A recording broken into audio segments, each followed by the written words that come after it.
Arriva oggi in Veneto, toccherà tutte le piazze delle province e dentro alle quali noi abbiamo organizzato degli eventi proprio per incontrare non solo i soggetti più rappresentativi del mondo istituzionale e politico, ma il personale della scuola. Il camper dei diritti della CGIL percorrerà oltre 30.000 chilometri, soffermandosi in varie province della nostra regione per confrontarsi su tematiche importanti, scuola in primis. Insistiamo e ribadiamo che l'istruzione, la conoscenza non si può spezzare, non possiamo creare tanti piccoli sistemi. Sarebbe gravissimo. Anche il consigliere regionale Dem Montanariello è intervenuto sulla questione. Dagli accorpamenti degli istituti, scrive, alla modifica dei percorsi professionali, quello messo in atto dall'assessore Donazzan è un vero colpo di mano inferto al mondo della scuola, in maniera affrettata, continua e senza confronto,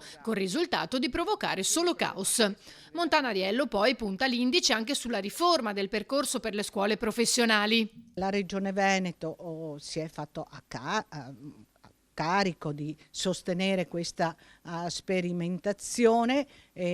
Ancora noi non abbiamo e non registriamo perché il termine ultimo è il 12 gennaio e in questo senso il collegio dei docenti dovrà esprimersi se attivare quella che loro definiscono sperimentazione. Riteniamo che sia togliere un'occasione in più di sviluppo e di crescita di quello che dovrebbe essere la persona e quindi uno dei nostri ragazzi.